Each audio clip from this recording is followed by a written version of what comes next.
ಎಲ್ಲರಿಗೂ ನಮಸ್ಕಾರ. ನನ್ನ ಹೆಸರು ಸಿದ್ದೇಶ್ ಹುಲಗಬಾಳೆ ಅಂತ. ಅರ್ಥಶಾಸ್ತ್ರ ವಿಭಾಗದಿಂದ BA 4th ಸೆಮಿಸ್ಟರ್ನ ಸಮಗ್ರ ಅರ್ಥಶಾಸ್ತ್ರ ಅಕ್ಟೋಬರ್ 2023ರ ಒಂದು ಪ್ರಶ್ನೆ ಪತ್ರಿಕೆಯನ್ನು ನಾನು ಈಗಾಗಲೇ ಬಿಡಿಸಿದ್ದೀನಿ.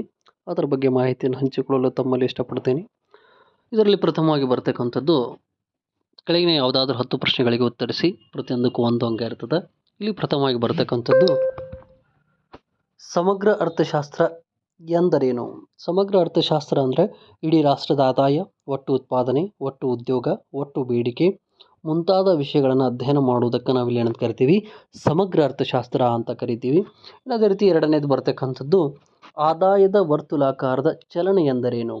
ಇಲ್ಲಿ ಆದಾಯದ ವರ್ತುಲಾಕಾರದ ಚಲನೆ ಅಂದರೆ ಸಾಮಾನ್ಯವಾಗಿ ದೇಶವೊಂದರ ವರಮಾನವು ವಿವಿಧ ವ್ಯಕ್ತಿಗಳು, ವಲಯಗಳು ಹಾಗೂ ಕ್ಷೇತ್ರಗಳ ನಡುವೆ ನಿರಂತರವಾಗಿ ಸುತ್ತುತ್ತಿರುವ ಪ್ರಕ್ರಿಯೆ ಆಗಿರ್ತದೆ ಅಂತ ಹೇಳ್ಬೋದು. ಅದೇ ರೀತಿ ಮೂರನೇದು GNP ಯನ್ನು ವಿಸ್ತರಿಸಿ. GNP ಅಂದರೆ ಗ್ರಾಸ್ ನ್ಯಾಷನಲ್ ಪ್ರಾಡಕ್ಟ್, ಕನ್ನಡದಲ್ಲಿ ಒಟ್ಟು ರಾಷ್ಟ್ರೀಯ ಉತ್ಪನ್ನ.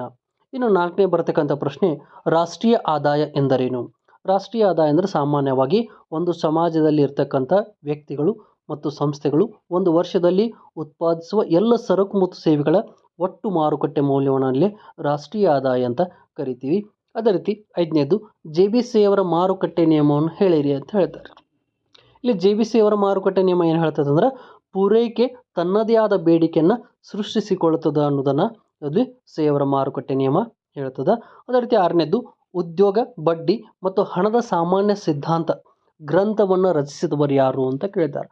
ಆ ಸಿದ್ಧಾಂತವನ್ನು ರಚಿಸಿದವರು ಕೇನ್ಸ್ ರವರು. ಅದೇ ರೀತಿ ಏಳನೇದು ಸೀಮಾಂತ ಅನುಭೋಗ ಪ್ರವೃತ್ತಿಯ ಅರ್ಥ ಕೊಡಿರಿ. ಸೀಮಾಂತ ಆದಾಯದಲ್ಲಿನ ಹೆಚ್ಚಿನ ಅನುಭೋಗವು ವೆಚ್ಚವನ್ನು ಸೀಮಾಂತ ಅನುಭೋಗ ಪ್ರವೃತ್ತಿ ಅಂತ ಇಲ್ಲಿ ಕರೆಯಲಾಗ್ತದೆ. ಇನ್ನು ಎಂಟನೇದು ಹೂಟೆಯ ಯಾವುದಾದ್ರೂ 2 ಪ್ರಕಾರಗಳನ್ನು ತಿಳಿಸಿ ಅಂತ ಹೇಳ್ತಾರೆ. ಇಲ್ಲಿ ಸ್ವತಂತ್ರ ಹೂಟೆ, ಎರಡನೇದು ಪ್ರೇರಿತ ಹೂಟೆಯಾಗಿ ಕಂಡು ಬರ್ತದೆ.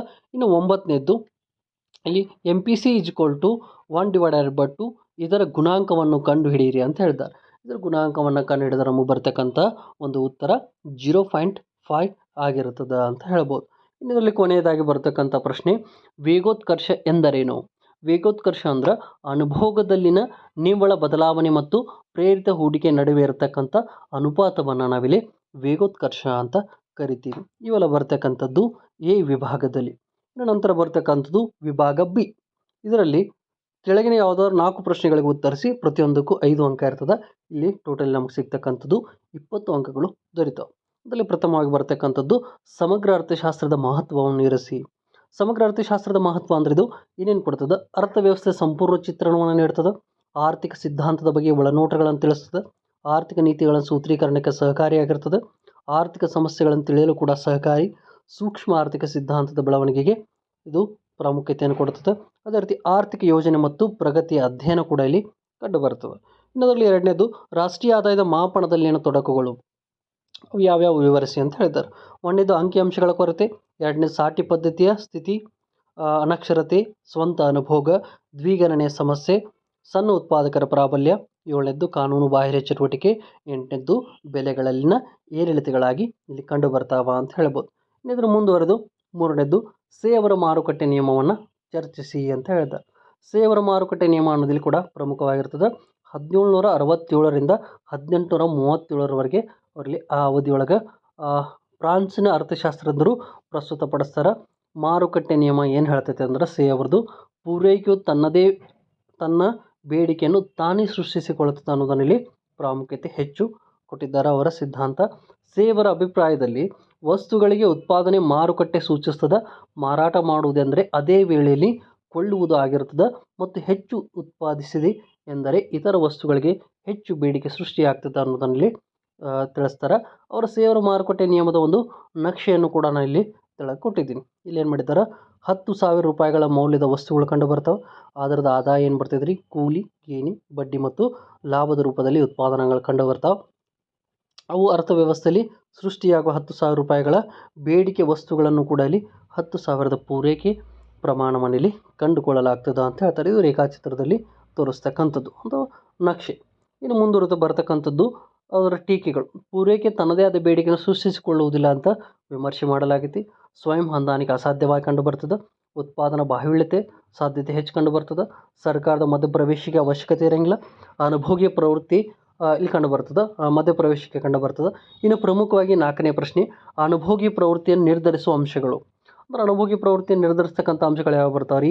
1ನೇದು ಆದಾಯ ಬರ್ತದೆ, 2ನೇದು ಸಂಪತ್ತಿನ ಹಂಚಿಕೆ ಬರ್ತದೆ, 3ನೇದು ತೆರಿಗೆ ನೀತಿ, 4ನೇದು ಬೆಲೆ, 5ನೇದು ಬಡ್ಡಿ ದರ, 6ನೇದು ವಸ್ತುಗಳ ಲಭ್ಯತೆ, 7ನೇದು ಭವಿಷ್ಯದ ಬಗೆಗೆ ನಿರೀಕ್ಷೆಗಳು, 8ನೇದು ಅನುಭೋಗಿ ಸಾಲದ ಲಭ್ಯತೆ ಕೂಡ ಕಂಡು ಬರುತ್ತದೆ. ಇನ್ನು ಹೂಟೆಯ ಪ್ರಕಾರಗಳನ್ನು ಚರ್ಚಿಸಿ ಅಂತ ಹೇಳಿದ್ದಾರೆ. ಯಾವ್ಯಾವ? ಒಟ್ಟು ಹೂಡಿಕೆ, ಯೋಜಿತ ಹೂಡಿಕೆ, ಸ್ವಂತ ಹೂಡಿಕೆ, ಪ್ರಮುಖವಾಗಿ 3 ಪ್ರಮುಖ ಪ್ರಕಾರಗಳು ಕಂಡು ಬರ್ತಾವೆ. ಇನ್ನು ವೇಗೋತ್ಕರ್ಷದ ಕಾರ್ಯಾಚರಣೆ ಅಂತ ಹೇಳ್ತಾರೆ. ವೇಗೋತ್ಕರ್ಷದ ಕಾರ್ಯಾಚರಣೆಯನ್ನು ವಿವರಿಸಿ. ವೇಗೋತ್ಕರ್ಷದ ಕಾರ್ಯಾಚರಣೆಯನ್ನು ನಾನು ಇಲ್ಲಾಗಲೇ ನಿಮಗೆ ಪುಸ್ತಕದಲ್ಲಿ ಇರ್ತಕ್ಕಂಥದ್ದನ್ನು ತಿಳಿಸಿದ್ದೀನಿ, ಇಲ್ಲಿ ಕೆಳಗಡೆ ನೋಡ್ಕೊಳ್ಬೋದು. ಇನ್ನು ಅದೇ ರೀತಿ ವಿಭಾಗ ಸಿ ಒಳಗೆ ಇಲ್ಲಿ ಕೆಳಗೆ ಬೇಕಾದ ಯಾವುದಾದ್ರೂ 3 ಪ್ರಶ್ನೆಗಳಿಗೆ ಉತ್ತರಿಸಿ, ಪ್ರತಿಯೊಂದಕ್ಕೂ 10 ಅಂಕ. ಇಲ್ಲಿ ನಮಗೆ ದೊರೆತಕ್ಕಂಥದ್ದು 30 ಅಂಕಗಳು ದೊರೆತಾವೆ. ಇಲ್ಲಿ 2ನೇ ಆರ್ಥಿಕತೆಯಲ್ಲಿನ ಆದಾಯದ ವರ್ತುಲಾಕಾರದ ಚಲನೆಯನ್ನು ತಿಳಿಸಿ ಅಂತ ಹೇಳ್ತಾರೆ. ಇಲ್ಲಿ 2ನೇ ವಲಯ ಅರ್ಥವ್ಯವಸ್ಥೆಯಲ್ಲಿ ಇರತಕ್ಕಂಥ ಆದಾಯ ಮತ್ತು ಸಂಪತ್ತಿನ ವರ್ತುಲಾಕಾರ ಪ್ರಮಾಣ ಅಂದ್ರೆ 2ನೇ ವಲಯ ಅರ್ಥವ್ಯವಸ್ಥೆಯಲ್ಲಿ ಅಥವಾ ವ್ಯವಸ್ಥೆಯಲ್ಲಿ ಆದಾಯ ಮತ್ತು ಸಂಪತ್ತಿನ ವರ್ತುಲ ಪ್ರಮಾಣವನ್ನು ನಿರೂಪಿಸಲು ಇಡೀ ಆರ್ಥಿಕ ವ್ಯವಸ್ಥೆಯನ್ನು ಉದ್ಯಮ ಸಂಸ್ಥೆ ಮತ್ತು ಕುಟುಂಬ ಎಂದು 2 ವಿಶಾಲ ಗುಂಪುಗಳನ್ನಾಗಿ ವಿಂಗಡಿಸಲಾಗ್ತದೆ. ಇಲ್ಲಿ ತಳ ಕೂಡ ರೇಖಾಚಿತ್ರ ಕೊಟ್ಟಾರ. ಉದ್ಯಮ ಸಂಸ್ಥೆ, ಇನ್ನೊಂದು ಸೈಡ್ ಬರ್ತಕ್ಕಂಥದ್ದು ಕುಟುಂಬ. ಇಲ್ಲಿ ಗೇಣಿ, ಕೂಲಿ, ಬಡ್ಡಿ ಮತ್ತು ಲಾಭ ಬರ್ತದ.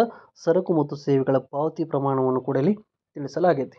ಇದು ಬರ್ತಕ್ಕಂಥದ್ದು ಪ್ರಮುಖ 10 ಅಂಕದ ಪ್ರಶ್ನೆ. ನಂತರ ಬರ್ತಕ್ಕಂಥದ್ದು ಕೇನ್ಸ್ ಅವರ ಅನುಭೋಗದ ಮಾನಸಿಕ ನಿಯಮ. ಕೇನ್ಸ್ ಅವರ ಅನುಭೋಗದ ಮಾನಸಿಕ ನಿಯಮವನ್ನು ಕೂಡ ವಿವರಿಸಿ ಅಂತ ಹೇಳ್ತಾರೆ. ಇಲ್ಲಿ ಕೇನ್ಸ್ ಅವರ ಅನುಭೋಗದ ಪ್ರವೃತ್ತಿ ಹೊಂದಿಕೊಂಡಂತೆ ಕೇನ್ಸ್ ಪ್ರಸ್ತುತಪಡಿಸಿದ ಮತ್ತೊಂದು ಪರಿಕಲ್ಪನೆ ಎಂದರೆ ಅನುಭೋಗದ ಮಾನಸಿಕ ನಿಯಮವಾಗಿದ್ದು ಕಂಡು ಬರ್ತದೆ. ಇದು ಕೂಡ ಇಲ್ಲಿ ಏನಾಗ್ತದೆ, ಒಂದು ಚಾರ್ಟ್ ಮತ್ತು ರೇಖಾಚಿತ್ರವಾಗಿ ಕೂಡ ಇಲ್ಲಿ ಬರ್ತದೆ. ಎರಡನ್ನು ಕೂಡ ನಾನು ಇಲ್ಲಿ ತಿಳಿಸಿದ್ದೀನಿ, ಅದನ್ನು ಕೂಡ ನೀವು ಗಮನಿಸಬಹುದು. ನಂತರ ಬರ್ತಕ್ಕಂಥದ್ದು 10ನೇ ಪ್ರಶ್ನೆ, ಪರಿಣಾಮಕಾರಿ ಬೇಡಿಕೆ ಎಂದರೇನು, ನಿರ್ಧರಿಸುವ ಅಂಶಗಳು. ಅಂದ್ರೆ ಇಲ್ಲಿ 2 ಬರ್ತಾವೆ, ಸಮಗ್ರ ಬೇಡಿಕೆ ಬೆಂಬಕ, ಸಮಗ್ರ ಪೂರೈಕೆ ಕಾರ್ಯ. ಇದು 10ನೇ ಪ್ರಶ್ನೆ. ಇದರಲ್ಲಿ ಬರ್ತಕ್ಕಂಥದ್ದು ಲಾಸ್ಟ್ ಒನ್, ಬಂಡವಾಳ ಸೀಮಾಂತ ದಕ್ಷತೆ ಮೇಲೆ ಪ್ರಭಾವ ಬೀರುವ ಅಂಶಗಳನ್ನು ವಿವರಿಸಿ ಅಂತ ಹೇಳ್ತಾರೆ. ಅದರಲ್ಲಿ 1ನೇದು ಬೇಡಿಕೆ ಸ್ವರೂಪ, 2ನೇದು ಬೆಲೆ ಮತ್ತು ಉತ್ಪಾದನಾ ವೆಚ್ಚ, 3ನೇದು ಜನಸಂಖ್ಯೆ, 4ನೇದು ಉತ್ಪಾದನಾ ತಂತ್ರ, 5ನೇದು ಭವಿಷ್ಯದ ನಿರೀಕ್ಷೆಗಳು, 6ನೇದು ಅನುಭೋಗದ ಪ್ರವೃತ್ತಿ, 7ನೇದು ಆದಾಯದಲ್ಲಿನ ಬದಲಾವಣೆಗಳು, 8ನೇದು ಸಾರ್ವಜನಿಕ ವೆಚ್ಚ, 9ನೇದು ಪೂರ್ಣ ಉತ್ಪಾದನಾ ಸಾಮರ್ಥ್ಯದ ಬಳಕೆ, 10ನೇದು ದ್ರವ್ಯ ಆಸ್ತಿಗಳ ಅಸ್ತಿತ್ವ ಅಂತ ಬರ್ತದೆ. ಇಲ್ಲಿವರೆಗೆ ನಾನು ನಿಮಗೆ ತಿಳಿಸಿರ್ತಕ್ಕಂಥದ್ದು ಏನು, BA 4 ಸೆಮ್ಮಿನ ಸಮಗ್ರ ಅರ್ಥಶಾಸ್ತ್ರ 2023ರಲ್ಲಿ ಬರ್ತಕ್ಕಂಥ ಒಂದು ಪ್ರಶ್ನೆ ಕತ್ರೆ ಬಂದಿರತಕ್ಕಂಥ ಒಂದು ಪ್ರಶ್ನೆ ಪತ್ರಿಕೆ ಉತ್ತರಗಳನ್ನು ಇಲ್ಲಾಗಲಿ ನಿಮ್ಮ ಜೊತೆ ಹಂಚಿಕೊಂಡಿದ್ದೀನಿ.